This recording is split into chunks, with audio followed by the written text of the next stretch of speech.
I don't know what people categorize as B2B content, because I've never seen a building connecting with me and calling me and say, hey, we want to train. It's always the people in the building. No, it's always the people in the business. Sales is a P2P, people to people. It's not B2B, it's people to people. So one of the advantages of personal content, including having, a picture of yourself now and then, is that it creates trust, credibility, and it makes you more approachable. People see you, and in their head is a process like, okay, I've seen him now, I almost know him, so I might give him a call as well. Welcome to the Making Sales Social podcast, featuring the top voices in sales, marketing, and business. Join Bryn Tillman and me, Bob Woods, as we each bring you the best tips and strategies our guests are teaching their clients, so you can leverage them for your own virtual and social selling. Enjoy the show. Welcome back to Making Sales Social. Today is one of my favorite Making Sales Social days ever. There are a few social selling experts that I just bow down to, that I just think bring incredible value to the community. And today's guest is probably top of that list.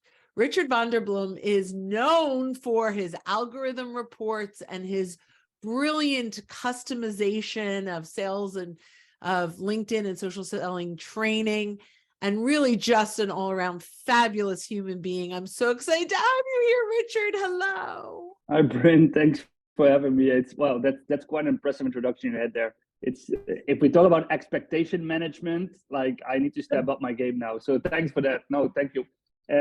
Really nice to be in your show. Thanks for having me. Oh my gosh, I'm so excited. This is a great honor for me because I honestly think you are hands down one of the folks that brings the most value to our community. So every year you put out an algorithm report that probably is one of the most famous reports on LinkedIn for sales and social selling for its users, right? And it's all done through real data, which is so exciting because I believe you're probably the only one in the world doing this. And so I'd love to talk about what your late 2022 edition of the algorithm report tells us around when to post, how long. So I'm going to open it to you to just kind of start talking about your findings, and then we'll keep going deep where we want to go. Yeah, cool. So yeah, first of all, it's always also for me a very exciting moment. It takes us. This year it took us about, from start till publishing, I think it was almost 5 months, because we started in June. So we have July, August, September, release it in November. Yeah, so more than 5 months.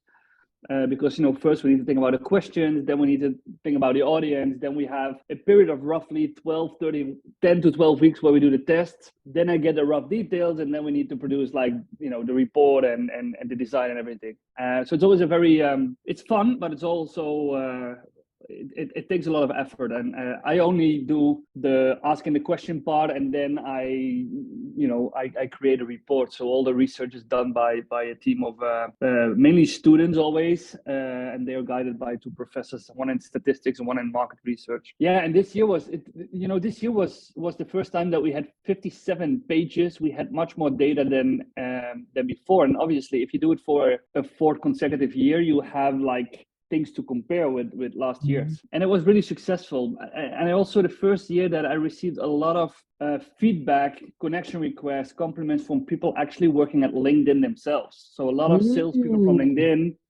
a lot of managers from LinkedIn, they reach out to me and say, hey, this is a great piece of work. We are forwarding it to some of our clients from marketing, sales, to step up their game. So that's a great recognition. It's all about engagement, really.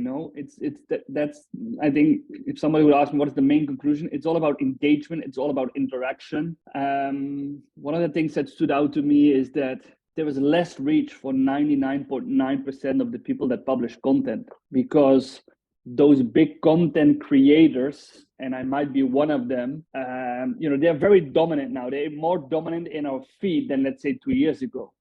what LinkedIn did about 14 months ago, and I don't know why, but until 14 months ago, if you would do one scroll session, it was impossible to find a second post from the same person. Even if you would scroll like 100 posts, there was never the same person again. I think to prevent this from the people that are, for example, creating 8 posts a day to be more dominant in our feed, and they stepped away from that. So we noticed that we saw during a scroll, hey, that's the second post of this guy. Hey, that's his third post of this guy. So I think people that produce viral content on a daily base, they take a lot of the reach, because average scroll session is somewhere between 12 and 16 posts, depending on whether it's on laptop or on mobile.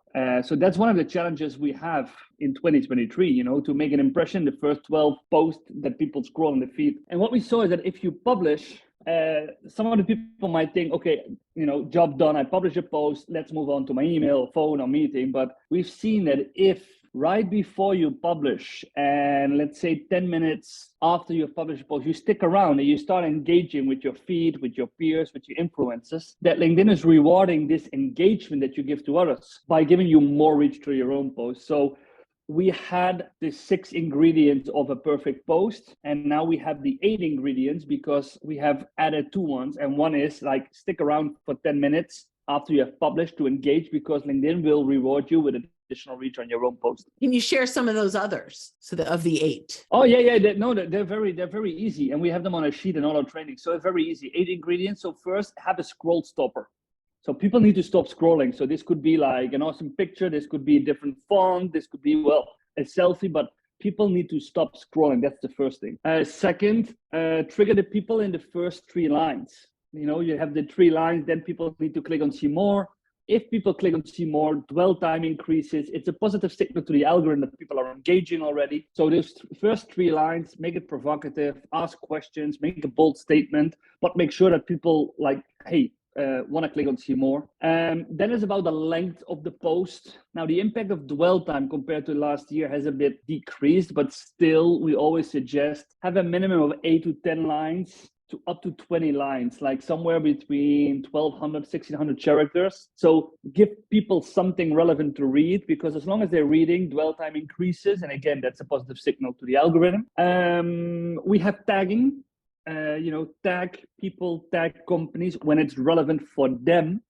So not only to give yourself more reach, like, hey, I'm going to tag a lot of peers in the hope that they comment, but to provide people a stage, or to invite people to join the discussion because the post is about them or about their topic.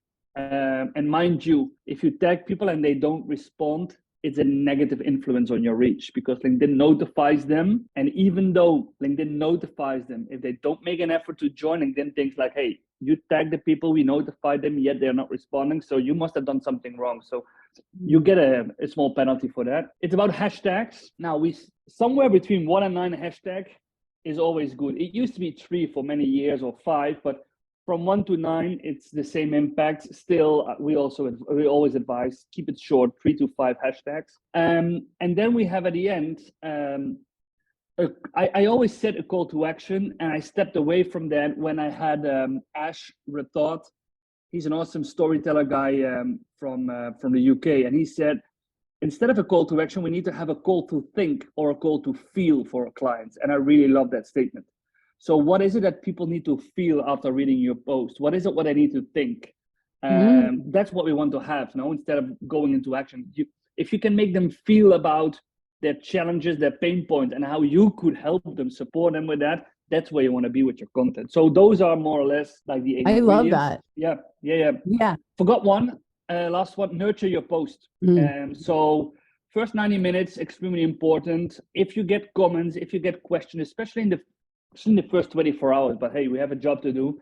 So the first hour, if you receive comments, jump in and respond to the comments, because interaction on interaction accelerates the growth of your post. That's awesome. I'm curious. Often when I put out a post and I've got a lot of comments coming in, I start by liking the comment. If I'm busy or doing something else, I just quit. And then I go back maybe at night and comment on that. Is there an impact on doing things that way? Not if you do a comment on a comment. So you can still do that. So you can, because basically what I think you want to say to the people by liking them, like, I've seen you, but I don't have the time. So I will jump back later in and then I write something, Yeah. If you want to help somebody in your network, let's say a client or a colleague or a peer, in providing them with more reach, and you see a post of them, so you are going to comment on an article or on a post, then the first action you take is included by the algorithm. The second isn't. So for example, if you see my post, Brent, and you want to help Richard to get more reach, and you like, and after like, even instantly after liking, you start commenting, the comment has no impact anymore on the growth. It's the like that counts. So when we published it, a lot of people, even very close to me, they respond and say, like, I need to change my habit, because normally I like and then I start typing. Always, that's how I do it. You did it as well? I never did that. Maybe I'm like the strange guy here, but if I see content, if I think, yeah, it's okay, I like. But if I think, wow, this is great, I don't like, I just comment. But apparently a lot of people go like and then write a comment. So the like is a signal that you give to the algorithm. Okay, so I call them algorithm points, which I know there's no real points, but it's how I kind of, I visualize it. So the comment has more points, right, than the reaction. Is that correct? Yeah, that's correct. Yeah. And so if I comment first, and that's what LinkedIn, I guess, it sees or uses, that really helps the author. Does it help me as well? That's a good question. It depends on your comment, because, for example, if you have a great post about social selling and I dive in with a comment, and the only thing I do is like, great post, Brent, thanks for sharing, nothing, then obviously I help you in getting more reach, but my network sees your post and they see my comment. LinkedIn now, I don't know if you've seen this. If you comment on a post that said, for example, has 500 comments already, and you comment on a post, then LinkedIn to your networks, they show the original post, and the only comment that is highlighted is your comment. The other ones, they need to click on see more comments. So if I would dive in on your content and say, hey, Brent, those are 3 great trends in social selling 2023, but from my experience, there is a 4th, and that is, then obviously it would also increase my visibility amongst your network, because I'm providing additional insights. And that's interesting, because then we are talking about an engagement strategy, a comment strategy. So I always say to people, don't dive in with a comment and just go like, thanks, or great share, love the article, but explain to people why, what are your takeaways, what are your additional insights, and that obviously also has a positive impact on your brand. Oh, I love that. So one of the things I learned from you that I find absolutely fascinating is that we have a little control over who sees our stuff by the way that we engage and with whom we engage.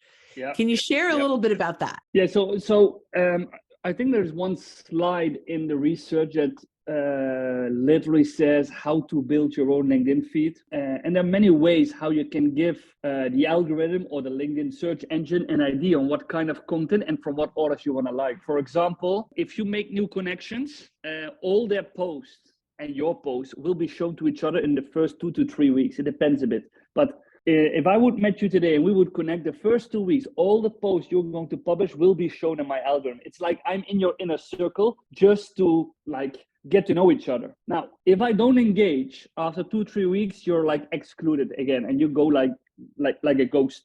Even you can publish, but I will not see it anymore. If I, for some reason, because I like your content, engage, you will stay in that inner circle. So it's very important if, for example, you go to a big event, or for some reason you have a lot of new connections in just 1 week, that the next 2 weeks you have some really cool content, because all your new connections will see that. Second, there are a few actions you can undertake to bring people back into your algorithm, which is sending a direct message, which is endorsing them for skills, which is liking, commenting, sharing their content. So even if you haven't seen somebody for quite a while in your feed, you can visit his or her profile. And if you see that they are publishing content, just go there and like or comment, and you will see that the next day, if the person published content, he's back in your feed. So those are all things how you can more or less tell LinkedIn, like, okay, what kind of people do I want to be favored in my algorithm, in my feed? So I love that. So if I engage, let's say, with you 3, 4, 5 times, will you start to see my content now as well? Yeah, it works both ways. So you can single-handed trigger.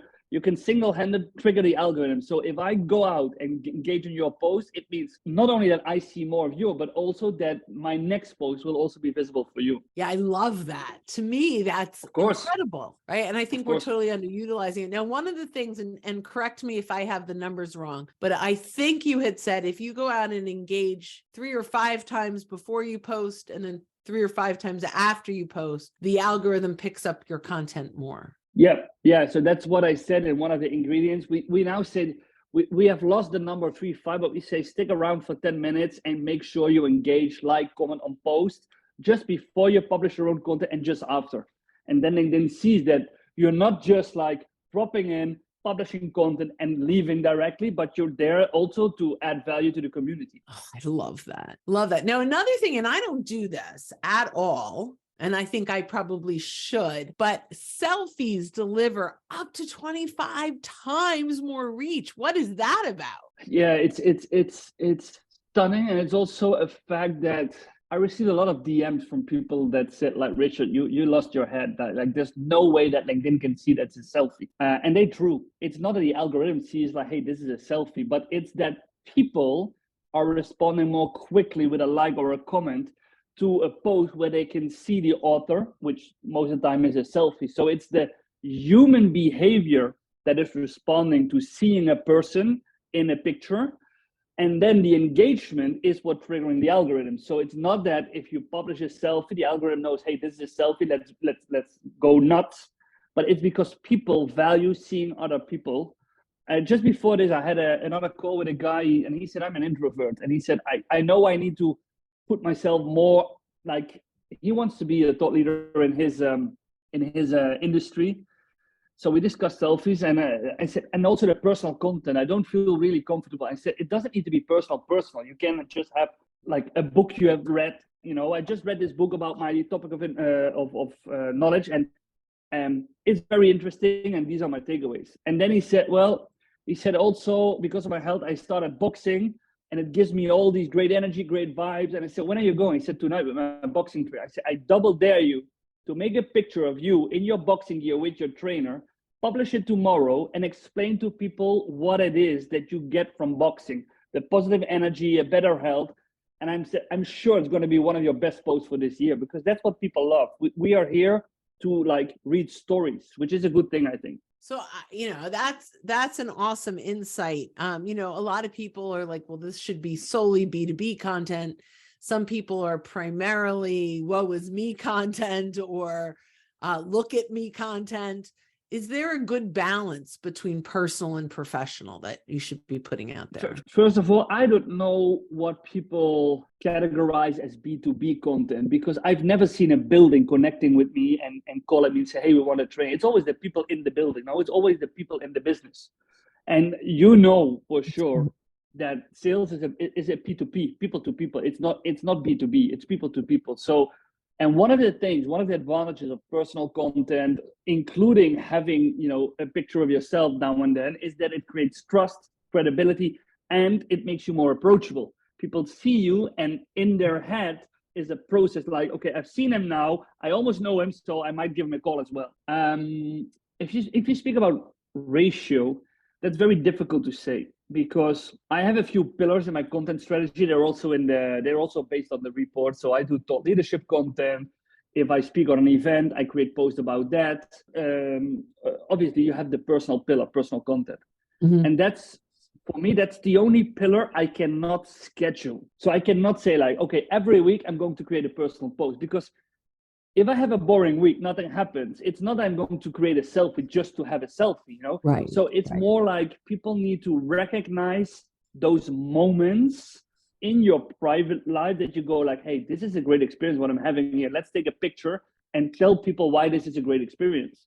So I think on average, 1 out of 8, maybe, if I need to give you a number, 1 out of 8 posts is personal.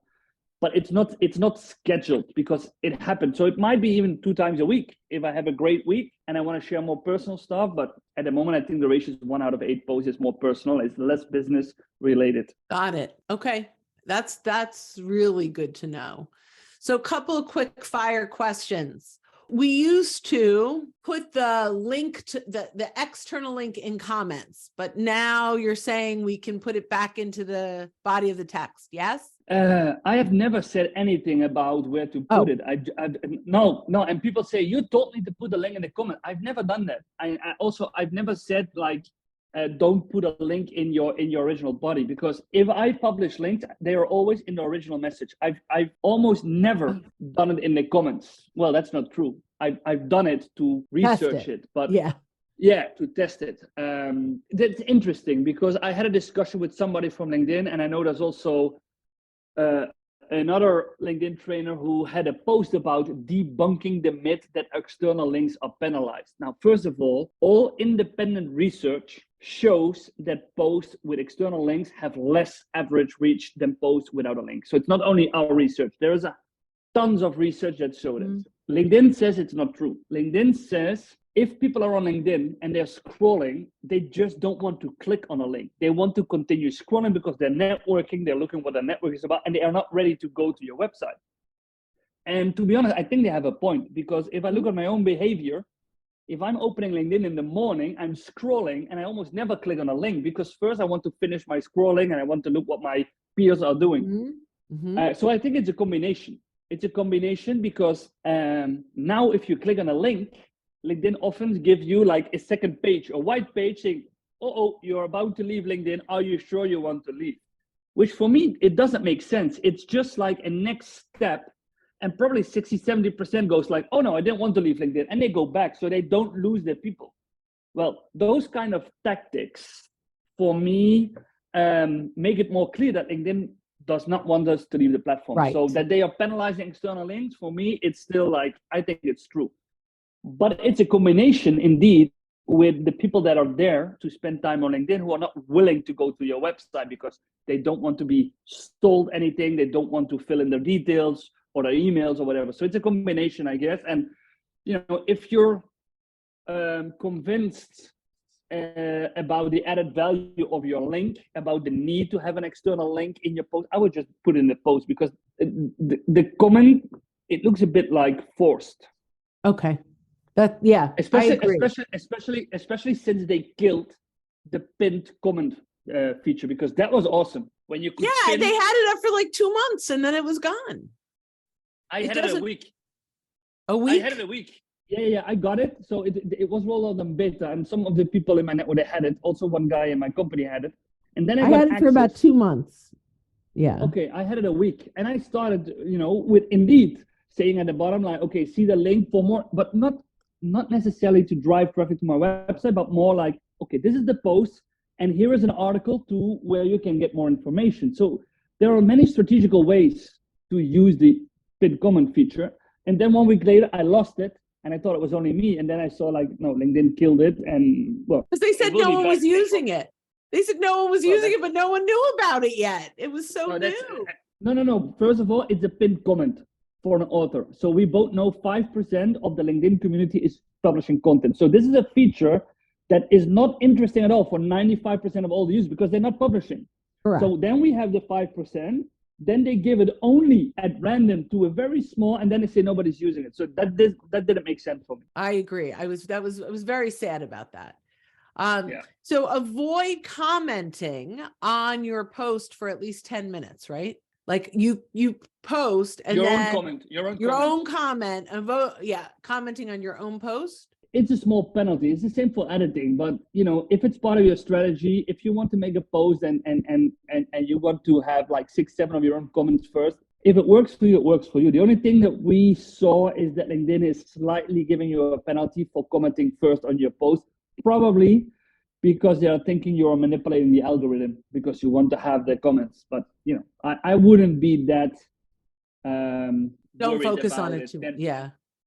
Nah. What do you think about the first comment being your company page? So you put it out, you switch over to your company page, and now the first comment wasn't you. Yeah. I think it's a great opportunity for company page admins also to value the effort that employees are putting out by publishing content. Because if I'm a sales guy, I'm not very comfortable in publishing content, and I just stepped over the first hurdle and I publish a post, and then I see that my company is saying, hey, great post, Richard, I would feel honored. I would feel, hey. So it's a great way for a company to value the efforts their employees are making. It's also a great way to help them get more reach. If it's done automatically, then I'm against. You know, if it's done like, okay, we're going to automatically comment on all the posts of our employees, then again, it's not authentic. But I think it's a great opportunity. I love that. Okay, last question, and then I'm going to ask you what I didn't ask you. But my last question for today is video, native video, LinkedIn Live, or YouTube links out. What's performing? Again, it depends on your goal. So you know that I didn't do a lot of video last year. My main post was carousel text post. I started your my videos this year are phenomenal. So if you guys are listening, go check out Richard's videos this year in his activity on his profile. But go ahead. Sorry. Yeah, once a week, Couch Talk with Richard, and they're native. And they are like a minute 30 max, and just discussing one topic about social selling or LinkedIn or Sales Navigator. And they perform very well. I was really surprised by the number of views, but also the positive engagement I get on the videos. And again, I think in some cases it's a very strong way of presenting yourself and your knowledge, because people can see you, they can see you move, they can see you speak. It's different than written text. LinkedIn Live, we started now with a monthly LinkedIn Live from a company page where we every time discuss one topic, sometimes with an external expert, and that works out fine. So I think LinkedIn Live is a great opportunity for people who want to be seen as a thought leader, but also for companies to get like more activity and more live engagement on their page. Yeah, and then there's YouTube. You know, if you upload your content to YouTube and you publish it on LinkedIn, yeah, it's been seen as an external link. So LinkedIn favors native video or Vimeo above YouTube. But on the other side, I would not underestimate the huge power of Google and YouTube for your indexation of your videos. So if people are Googling and they say video demo Sales Navigator, then your native content will not come up, and your YouTube channel where you have a video will come up. So it's all about awareness, like, okay, what is the goal of my video? And then you can do like all three have a place in your content strategy. Fabulous. This is great. So before we start wrapping up, what didn't I ask you that I should have? Oh boy, what didn't you ask me? I have no idea. Did you? No.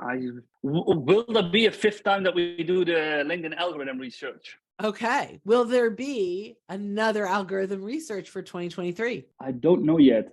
And I'm being true. I don't know yet, because we have done it 4 years now. And I've seen that, like I said, this year was again successful. On the other hand, it takes a lot of effort, a lot of time. And I also seen, and this is something that is naturally happening, that more and more people are doing their own tests. And I'm very happy with that. More and more people go like, I've done my own test and I have enough.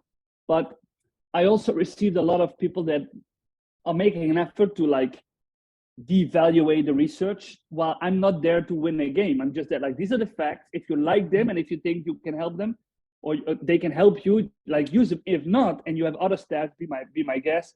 But I don't know if I want to have like all these kind of messages again. And it's almost like I feel like I have to defend myself, including people that send me emails. Including people that send me emails and said like, as long as you don't open up on your research method, as long as you don't open up on your database, we never know if it's true. And I go like, well, you know, and don't. Fine. This is a service that you're offering for free for people. There is a very good Italian restaurant here in Valencia. It's really good. It has a Michelin star. And I went into the kitchen. I said to the chef, I want to have your best recipe. And he looked at me and he said, no. I mean, it's more or less the same. No, I mean, we share things, but the way how we research it, the database we have, why would I share this with them? I mean, it doesn't make sense, but you know. And they don't have to follow it. They have a choice. You're not prescribing it. You're sharing. It's not People mandatory. Are so funny. Well, I have to say, I know from our community that we are incredibly grateful for the hard work that you've done and for the impact that you're making for LinkedIn authors. And you are so, you are held up so high in regard from all of us. So it's brilliant. And then we implement it and it works. So they don't like it. But Bryn, there you have a point, because if I feel I need to defend myself, I just have like tons of clients like you have that have implemented some of the learnings, and they all see an improvement in reach, in engagement, even in conversion. So I said, you don't need to believe me, but ask the people who have implemented and see also what happens in my feed. Because a lot of people, they dive in and go like, Richard, I've done this, we did more carousels, we did this, it has exploded. So it's working so well. It is 100% working. And I appreciate all your efforts. We A/B test some things, but you test so many things that it's fabulous. So thank you for all that you do for the community, for, I mean, we really appreciate you. And I'm sorry that there are other people out there that are just doubters, because you're just trying to convince me now to make it fifth. I see what you're doing there. You're going like, no, Richard. Yeah, right. Yeah, no. Yeah, I mean, you really, I believe you're the only one in the world doing this, or at least publishing it. And it makes such a huge impact. How can people engage with you, reach out to you? How do they get the report? Yeah, so first of all, believe it or not, but I'm on LinkedIn, Richard van der Blom. I have a profile. People can follow me, can ring the bell on my profile. I'm reaching almost 30,000 connections. So I'm going to be a bit more selective with who I'm accept as a connection, because, 30,000, the game's over. The algorithm report is in my featured section. I think it's the first item in my featured section. And if people have questions, or if they have like any kind of request, I'm just one message away from them. So that's awesome. And we have a forward, which is socialsaleslink.com/algo, will go to your post. Cool. So, because it's just easier when we're talking with people, because we reference you all the time. Cool. And I want them to go to your post. So, Richard, you have no idea. You have made my week, my month, my year. I'm just so grateful. That was easy. Yeah. Yeah. Well, it takes a lot, actually. And you're just amazing. And I know our listeners appreciate it. And I know we went a little over our normal time, but I'm so glad that we did, because there was so much value in today. So thanks so much. And for everyone listening, go follow Richard. Check out the algorithm report. It will absolutely have a huge positive impact on your publishing, on your posting, on your engaging, and ultimately on your social selling. So thanks for joining us. And as always, when you're out and about, don't forget to make your sales social. Thanks for watching, and join us again for more special guest instructors bringing you marketing, sales training, and social selling strategies that will set you apart. Hit the subscribe button below to get the latest episodes from the Making Sales Social podcast. Give this video a thumbs up and comment down below on what you want to hear from us next. You can also listen to us on Apple Podcasts, Spotify, and Google Play. Visit our website, socialsaleslink.com, for more information.